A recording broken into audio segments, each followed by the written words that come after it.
Halo pemirsa Kitab Mawas Diri. Dalam video kali ini, saya akan membawakan sebuah pembahasan yang berjudul Manunggal Sejatining Urip Syekh Siti Jenar bagian ke-9. Semoga pembahasan ini dapat menjadi pengetahuan untuk kita semua. Tanpa berlama-lama lagi, langsung saja kita ke pembahasannya. Bersandarlah kita pada Maha Besaran, Maha Gagahan, Maha Kuasanya, Maha Perkasanya, agar hal itu bisa terjadi. Bukankah mukjizat tidak bisa kita pelajari? Saya tidak mengajarkan untuk mempelajari mukjizat, karena bukan sunnah Rasul. Tidak ada perintah untuk mempelajarinya, karena bukan untuk dipelajari. Mukjizat hanya pertolongan Allah semata, untuk para nabi dan rasul. Mungkin bagi manusia semacam kita ada nama lain, dan para ulama biasa menyebutnya karomah. Mengapa bisa muncul karomah? Ya, karena kita telah akrab, juga telah berada dalam tahapan marifat. Jika tidak sampai pada tahapan tadi, masih mungkin Syekh? Tentu, asalkan kita ikhlas dan berada dalam kasih sayangnya. Meskipun orang tadi tidak sepintar Ki Cantulo, membaca basmalah pun tidak lancar, tetapi karena hatinya bening, bisa terjadi pertolongan Allah datang tanpa diduga. Sebab hancurnya hasil amalan dan hasil ibadah kita akibat tercemarnya hati. Urai Syekh Siti Jenar. Maksudnya? Tanya Ki Donoboyo. Bukankah ketika kita telah berbuat baik menjadi sebuah catatan amal, lalu catatan amal tadi bisa tercoreng karena hati timbul riya dan takabur? Syekh Siti Jenar berhenti sejenak. Bukankah dalam hadisnya Kanjeng Nabi menjelaskan, pada suatu ketika Islam itu hanya tinggal namanya, Al-Quran tinggal tulisannya. Keberkahannya yang lenyap, Syekh. Potong Kepu Genongo. Banyak orang memahami ajaran Islam, bahkan fasih membaca Al-Quran, tetapi perilakunya menyimpang. Kadangkala Al-Quran dan agama hanya dijadikan alat. Ya, dijadikan alat untuk berkuasa dan menguasai, serta membodohi rakyat. Seperti halnya para penguasa negeri Demak Bintoro. Hentikan Ki Cantulo. Saya tidak mengharuskan menuduh orang lain seperti yang diuraikan di atas. Jika demikian, berarti jiwa dan hati kita pun sudah tercemari dengan rasa benci dan berburuk sangka. Biarlah Allah yang menilai baik dan buruknya seseorang. Bukankah dalam setiap diri manusia ada malaikat pencatat amal kebaikan dan kejelekan? Tatap Syekh Siti Jenar. Mana mungkin orang bisa menapaki marifat jika hati belumlah bening? Ki Donoboyo mengangguk. Pantas saya belumlah sampai pada tahapan marifat. Jiwa saya terkadang terusik dengan keadaan dan situasi yang menurut penilaian saya jelek. Padahal jelek itu bukan menurut pribadi, juga berdasarkan aturan agama yang saya anut. Menurunkan penilaian jelek pada orang lain karena jiwa kita sedang disisipi perasaan yang merasa paling benar, ujar Syekh Siti Jenar. Karena kita sedang merasa paling benar, akan selalu menganggap orang lain salah. Selalu saja ingin mencela, mencerca, memaki dan melontarkan ejekan. Padahal kebenaran dalam diri manusia hanyalah bersifat nisbi. Kebenaran mutlak hanyalah milik Allah. Seandainya kita selalu menganggap diri paling benar, maka akan lupa introspeksi diri. Meski perilaku kita sudah jelas sangat salah menurut banyak orang. Ya, Ki Donoboyo mengangguk. Begitu juga yang lainnya. Justru yang sulit itu mengintrospeksi diri, Syekh. Benar, sehingga hal itu jika diperturutkan akan membunuh kehormatan sendiri. Kita akan dibuatnya tidak berdaya karena merasa selalu benar. Saat orang lain meluruskan dan mengingatkan, sangat sulit dicerna. Perlahan orang akan menjauh. Jika dia berkuasa dan memiliki pengaruh, maka akan digunjingnya di belakang, jadi bahan obrolan. Itulah para pejabat negeri Demak Bintoro. Ingat Ki Cantulo. Syekh Siti Jenar menempelkan telunjuk di bibirnya. Bukankah Andika ingin mencapai marifat? Maafkan saya, Syekh. Ki Cantulo merunduk.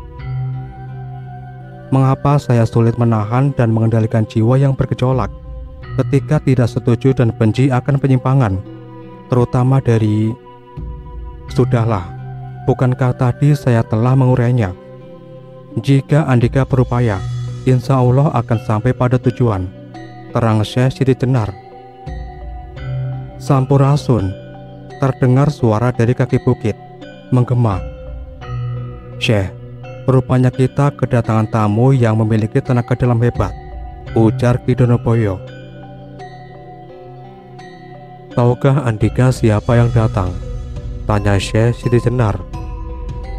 Belum terlihat, sama sekali tidak tahu, jawab Ki Donoboyo. Meninggikan kakinya, matanya tertuju ke arah jalan yang akan dilewati tamu.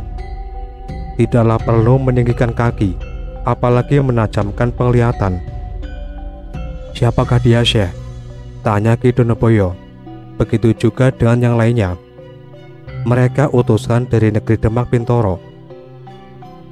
Artinya mereka akan menangkapi kita. Ki Cantulo menepi. Belum juga Ki Cantulo meneruskan perkataannya, utusan Demak Bintoro telah terlihat menaiki anak tangga padepokan Syekh Siti Jenar. Paling depan Pangeran Bayat berdampingan dengan Sunan Kudus, diikuti oleh Pangeran Modang, Sunan Muria dan yang lainnya. Selamat datang para petinggi Demak Bintoro dan para wali agung di padepokan saya Desa Kerendasawa. Syekh Siti Jenar dengan senyum ramah menyambut para tamunya. Maafkan, seandainya Andika harus dipaksa turun dari punggung kuda dan berjalan menaiki anak tangga padepokan yang tidak sedikit, mungkin langkah Andika tersita dan melelahkan. Alhamdulillah Syekh, ujar Sunan Kudus. Meskipun kita dipaksa harus berjalan kaki tidaklah soal, karena sesulit apapun menuju padepokan ini akan kami lakukan. Yang jelas bisa menemui Andika. Bukankah setelah kesulitan ada kemudahan? Mungkin saja bagi Andika semua, belumlah bisa bertemu kemudahan dengan segera. Bisa jadi kesulitan yang berikutnya. Apa maksud Andika, Syekh? Pangeran Modang geram, lalu mendekat dengan sorot mata beringas. Hargailah, kami ini utusan agung dari Kesultanan Demak Bintoro. Apakah sikap saya tidak ramah? Bukankah dari tadi sudah mempersilahkan? Butakah pangeran pada tujuan sesungguhnya, bertemu kami di padepokan? Sehingga membentak saya yang berkata seadanya. Syekh Siti Jenar tetap tenang. Lalu tersungging senyuman tipis dari bibirnya, serta air mukanya yang memancarkan cahaya. Perkataan Andika tadi, Syekh. Pangeran Modang semakin beringas, tangan kanannya menggenggam gagang keris. Pangeran tenanglah, sela Sunan Kudus. Izinkanlah saya dulu beramah tamah dengan Syekh Siti Jenar. Tatapan matanya menyapu wajah Pangeran Modang yang geram. Maaf Kanjeng. Pangeran Modang mundur kembali pada tempatnya. Habis penghuni padepokan ini tidak tahu ramah tamah, bagaimana menyambut tamu terhormat? Kami ini para pejabat, gerutunya. Dimas Modang, sudahlah, lirik Pangeran Bayat. Baiklah Kakang, lalu menundukkan kepala. Setelah beradu tatap dengan Pangeran Bayat dengan sorot mata tajam, keadaan hening sejenak. Tidak ada percakapan dalam beberapa saat. Angin kencang dan mega yang tadinya bergulung-gulung telah kembali tenang. Matahari sore yang tampak terhalang mega tipis mulai bisa menatap padepokan milik Syekh Siti Jenar, seakan-akan ingin menyaksikan sebuah peristiwa yang akan terjadi. Sehingga dengan berani matahari mengusir penghalang dari pandangannya untuk menyaksikan kejadian penting di Desa Kerendasawa. Mulailah Sunan Kudus beramah tamah setelah terganggu dan terusik bentakan Pangeran Modang, meski Pangeran Bayat dan yang lainnya tetap tegang. Seperti halnya Ki Cantulo dan Ki Donoboyo, sangat berbeda dengan Syekh Siti Jenar yang selalu tenang dan menebar senyum. Para murid Syekh Siti Jenar berdatangan, dan berada di belakang Kepu Kenongo. Mereka menilai dan memperhatikan pertemuan itu dengan tahapan ilmu yang berbeda. Tentu saja dalam mencerna dan memahaminya pun akan beragam. Syekh, saya mendengar kabar jika Andika dan pengikut telah menyebarluaskan ajaran sesat dan menyesatkan. Tatap Sunan Kudus. Ajaran sesat dan menyesatkan. Syekh Siti Jenar menyapu wajah Sunan Kudus dan para pengikutnya dengan sorot mata tenang. Jika seandainya telah melakukan hal tadi, artinya saya telah keluar dari ajaran Islam yang sesungguhnya. Nah, itulah Syekh, ujar Sunan Kudus. Alangkah lebih baiknya Anda bertobat dan kembali pada jalan lurus. Ajaran Islam yang sesungguhnya tidak lagi mengajarkan kesesatan. Mumpung masih diberi sisa umur oleh Allah Subhanahu wa Ta'ala. Tapi meskipun Andika telah menyadari bahwa itu ajaran sesat, tetap saja proses hukum harus dilalui, sela Pangeran Modang. Meskipun Andika sudah punya niat untuk bertobat. Bicara apa Andika, Pangeran? Tatap Syekh Siti Jenar. Pangeran Modang melangkah. Syekh, Andika selalu saja membantah dan melawan pada pejabat negara. Yang saya katakan aturan hukum dan negara. Geramnya, seraya mengunus keris dan mendekat. Kenapa Andika tidak bisa tenang, Pangeran? Syekh Siti Jenar mengangkat tangannya ke atas. Maafkan Kanjeng Sunan juga Pangeran Bayat. Haruskah saya mendiamkannya? Keparat. Memang Andika ini apa? Pangeran Modang menorehkan keris ke dada Syekh Siti Jenar yang diserangnya tidak menghindar meski sejengkal tanah. Diamlah Andika, ujar Syekh Siti Jenar. Langkah Pangeran Modang terhenti, berhenti sambil mengayunkan keris di hadapan Syekh Siti Jenar. Bergeming laksana patung, meski 1000 kali geram, namun tubuhnya tidak lagi memiliki daya dan upaya untuk bergerak. Kanjeng Sunan Kudus, bisik Pangeran Bayat, apa yang dilakukannya terhadap Dimas Modang? Jangan khawatir Pangeran, lirik Sunan Kudus. Mungkin agar perbincangan saya tidak terusik dengan Pangeran Modang yang sebenarnya membahayakan dirinya sendiri. Saya paham Kanjeng. Pangeran Bayat menganggukkan kepala. Kabar Kanjeng Sunan Kudus, tatap Syekh Siti Jenar. Iya Syekh, bukankah kabar itu sesuatu yang belum pasti? Hari inilah saya datang kepada Pokan Andika untuk membuktikan kabar tadi, bahwa saya telah mengajarkan dan menyebarluaskan ajaran sesat dan menyesatkan. Syekh Siti Jenar perlahan mengangkat wajahnya ke langit, lalu kembali menatap Sunan Kudus. Bukankah Andika tadi sudah menyadari Syekh? Tatap Sunan Kudus. Jika Andika menyebar kesesatan, artinya telah keluar dari ajaran Islam yang sesungguhnya. Benar Kanjeng, tampak tersenyum.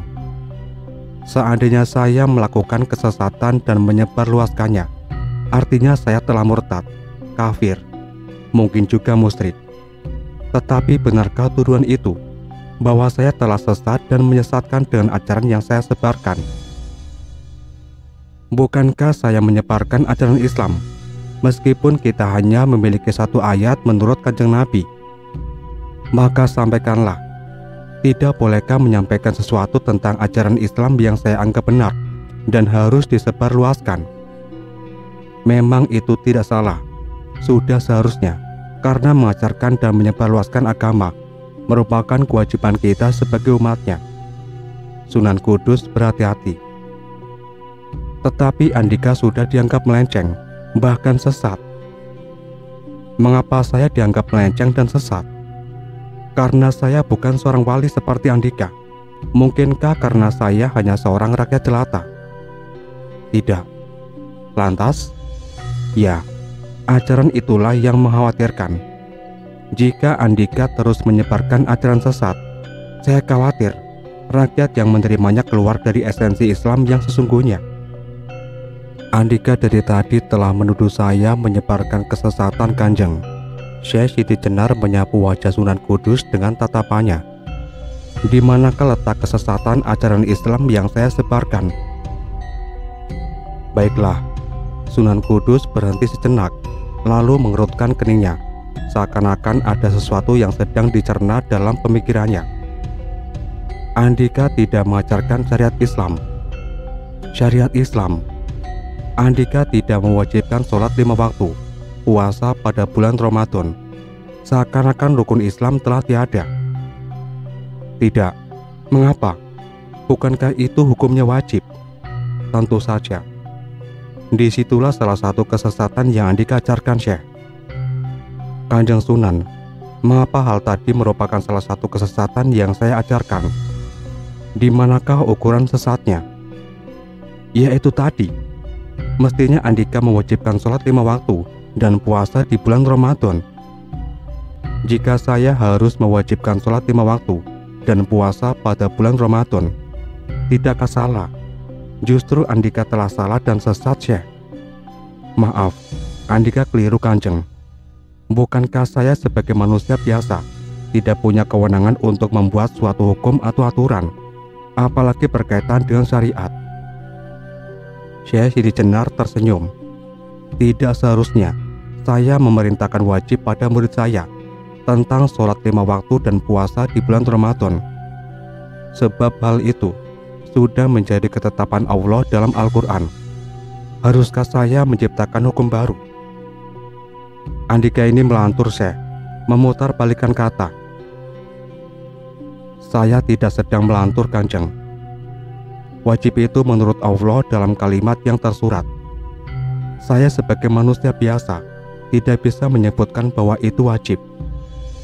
Jika demikian artinya telah melebihi Allah. Bagaimana Andika ini, Syekh?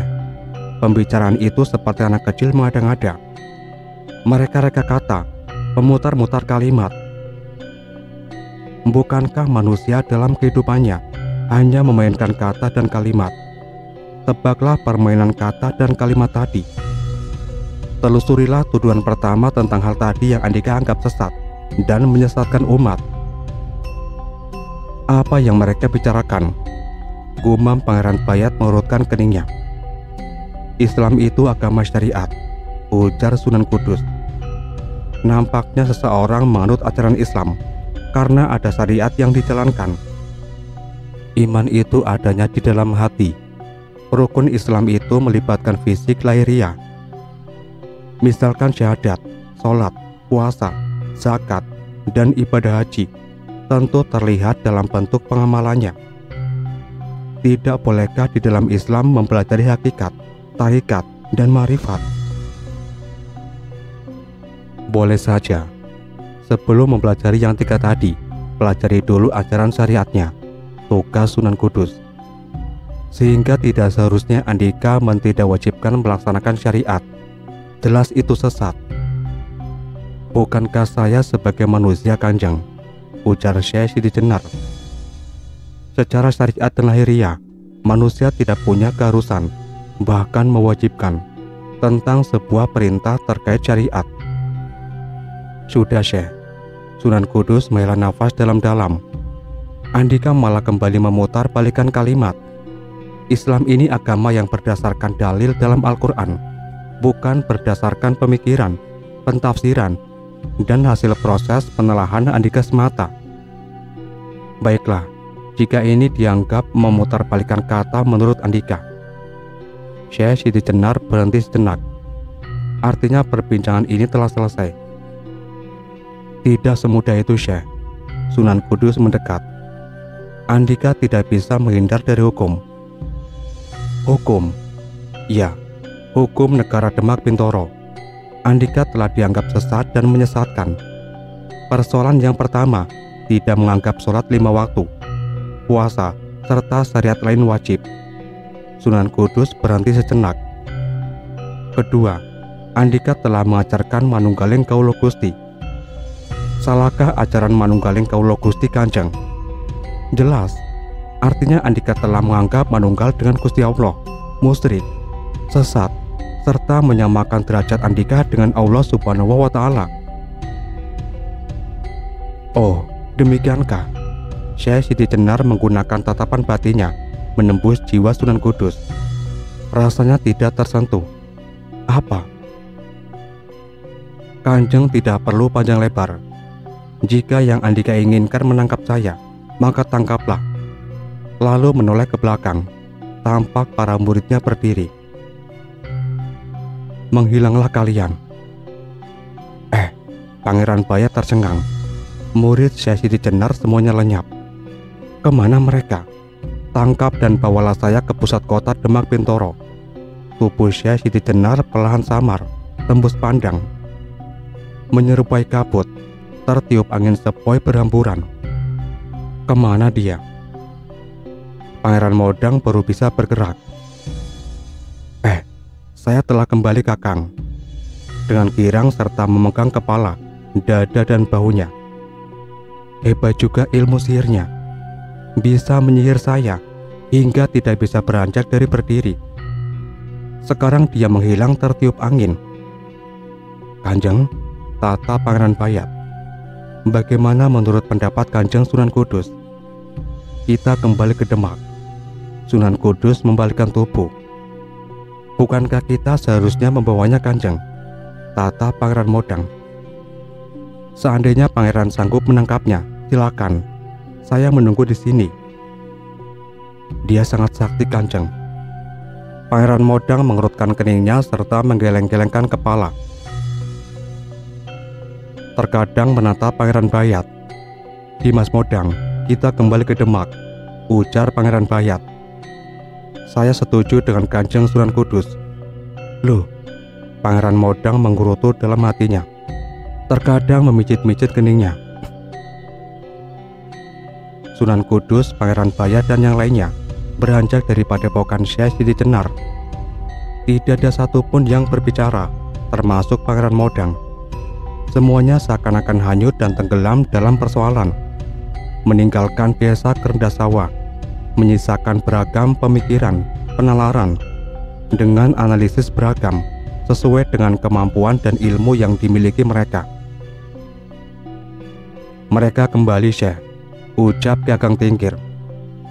Padahal kita tidak kemana-mana. Ya, hanya tabir tipis saja yang menghalangi pandangan mata lahiriah mereka. Syekh Sidi Jenar melangkah pelan. Mengapa mereka demikian, Syekh? Ki Donoboyo mendekat. Tidakkah mereka memiliki ilmu yang setaraf dengan Syekh? Jika Anda bertanya tingkatan, artinya ada yang tinggi dan rendah. Syekh Sidi Jenar menghentikan langkahnya. Padahal tidak semestinya kita menilai manusia dengan tingkatan. Semua manusia di hadapan Allah sama. Yang membedakan hanyalah cara mensyukuri segala hal yang diberikannya. Maksudnya, menggunakan sesuatu sesuai dengan yang seharusnya. Masih bingung, Syekh. Ki Donoboyo garu-garu kepala. Sang pencipta telah menciptakan tangan untuk apa? Kaki sesuai fungsinya, tentunya untuk berjalan. Kebo Genongo mencoba menjelaskan. Mata untuk melihat, akal untuk berpikir. Itulah artinya mensyukuri nikmat secara singkat. Tambah Syekh Sidi Jenar. Seandainya mereka mengasah mata batin, tentu bisa memandang keberadaan kita. Tidak ada sesuatu yang tersembunyi meski sebesar zarah, atom, lebih kecil dari debu. Seandainya mata hati kita telah terbuka. Kenapa saya juga belum bisa? Tanya Ki Donoboyo. Sebetulnya mereka pun, atau Ki Donoboyo sudah bisa, tetapi tidak secantik saya melakukannya. Syekh Sidi Jenar tersenyum. Orang lain akan mengatakan, mungkin saya yang telah lebih dulu, dia belakangan. Oh, saya tahapan lebih tinggi, mereka lebih rendah. Pantas, tingkat ketinggian pun bisa mempengaruhi sudut pandang dan jangkauan mata kita, ujar Ki Cantulo. Di atas ketinggian, apalagi di puncak gunung, semuanya akan terlihat. Berbeda dengan mereka yang masih di kaki gunung. Ki Donoboyo tertawa. Jika demikian saya paham, pantas mereka cepat pergi karena merasa kalah dan tidak mampu menangkap kita. Tidaklah perlu terlalu gembira, tatap Syekh Sidi Jenar. mereka tidak akan berhenti sampai di situ. Suatu ketika akan kembali menjemput saya. Siapakah yang mampu mengalahkan kesaktian Syekh? Tanya Ki Donoboyo. Rasanya saya tidak perlu mendahului kehendaknya. Di antara para wali tentu saja. Syekh Siti Jenar mendadak menghentikan kalimatnya. Wajahnya mendongak ke langit. Hampir gelap. Andika sebaiknya turunlah dari padepokan ini. Keluarlah dari kerendas sawah. Sebarluaskan ajaran kita. Meski jasad kita telah terkubur, roh dan ajaran tidak akan pernah mati, kecuali sebagian saja yang tinggal di padepokan ini. Tiba-tiba kilat membelah langit, diikuti suara guntur menggelegar memekakan gendang telinga. Perkataan Syekh Siti Jenar seakan-akan mendapat restu dan kesaksian dari langit. Hamamayu hayuning bawono, gumam Ki Cantulo ternganga. Gusti, maafkan kami tidak berhasil membawa serta Syekh Siti Jenar. Pangeran Bayat merunduk di depan Raden Patah. Sunan Giri, Sunan Kalijaga, Sunan Ponang, Sunan Gresik, Sunan Derajat, Sunan Ngudung, Sunan Keseng, Sunan Gunung Jati, Sunan Muria, Pangeran Modang dan para adipati telah lama berada di atas tempat duduknya. Dalam batinnya, masing-masing memikirkan dan mencerna sesuai dengan kadar ilmu yang dimilikinya tentang ketidakberhasilan memboyong Syekh Siti Jenar. Kami tidak akan sanggup melawan ilmu sihirnya, Gusti. Pangeran Modang mengacungkan sembah. Haram. Islam tidak boleh menguasai ilmu sihir, apalagi mengamalkannya. Maaf Kanjeng Sunan Giri, Sunan Kudus angkat bicara. Saya rasa Syekh Siti Jenar tidak memiliki ilmu sihir. Tapi Kanjeng, bukankah dia bisa menghilang? Saya sendiri dibuatnya mematung bagaikan arca. Timpal Pangeran Modang. Itu bukanlah ilmu sihir setahu saya. Sunan Kalijaga menatap Raden Patah. Merupakan salah satu ilmu yang diajarkan kepada murid-muridnya. Terkadang kita menganggapnya sesat, mungkin karena tidak pernah ditemui dalam syariat Islam. Umat Islam tidak disyariatkan untuk bisa menghilang. Benar, Sunan Kudus melirik. Mungkin itulah ajaran torikotnya. Disitulah letak kesalahannya, Kanjeng. Sunan Giri perlahan bangkit. Islam itu seakan-akan ilmu terkait dengan hal-hal mistis, sehingga ajaran yang disebarluaskannya bisa menodai perjuangan kita. Padahal selama ini kita berusaha membasmi ajaran-ajaran yang berbuat bid'ah, harafat, tahayul, dan musyrik. Toh dia malah mengajarkan hal-hal aneh. Tidakkah sebaiknya mengajarkan bagaimana cara sholat yang benar? Ya, padahal keimanan rakyat Demak Bintoro pada saat ini masih rapuh, ujar Raden Patah. Belum juga memahami babagan fikih, malah loncat ke hal-hal yang berbau mistis. Bagi orang awam sudah barang tentu akan mengulang perbuatan menyimpang dari syariat Islam. Sunan Kalijaga berhenti sejenak. Ya, mungkin inilah warna kehidupan. Saya kira sepenuhnya kebijakan milik negara dan Dewan Wali. Untuk itu tetap Syekh Siti Jenar harus ditangkap, ujar Sunan Giri. Kali ini sebaiknya Sunan Kalijaga saja yang berangkat. Saya setuju, ujar Raden Patah. Namun tidaklah sendiri. Seandainya ini tugas negara dan perintah dari Ketua Dewan Wali, insya Allah Sunan Kalijaga menatap Sunan Ponang. Mata hatinya mulai berbincang. Kanjeng, meski bagaimanapun juga tetap hal ini akan terjadi. Saya kira kuratan takdir berkata demikian. Terpaksa atau tidak terpaksa, Kanjeng Sunan Kalijaga harus melakukannya. Tatap Sunan Ponang. Ada apa Kanjeng Sunan Ponang, Kanjeng Sunan Kalijogo? Tatap Sunan Giri. Adakah hal penting terkait dengan persoalan ini dan perlu diperbincangkan? Rasanya tidak ada, Kanjeng, ujar Sunan Ponang. Mungkin saya akan turut serta bersama Kanjeng Sunan Kalijaga dan beberapa wali lainnya. Baiklah, Sunan Giri menganggukkan kepalanya. Saya akan mengutus Dimas Bayat, Pangeran Modang, dan beberapa prajurit tangguh. Seandainya mereka sulit ditangkap, ujar Raden Patah. Saya rasa tidak perlu melibatkan banyak prajurit, Raden, ujar Sunan Bonang. Sebab kita tidak sedang berperang melawan pasukan musuh, tetapi kita hanya ingin menangkap sosok Syekh Hidi Jenar yang dianggap sesat dan memiliki ilmu cukup tinggi, bukan lawan prajurit. Dia tidak bisa dikalahkan dengan pasukan. Percayalah pada Kanjeng Sunan Kalijogo. Sampai di sini dulu pembahasan kita kali ini. Dan nantikan kelanjutan pembahasan ini di video berikutnya. Tetap di channel Kitab Mawas Diri.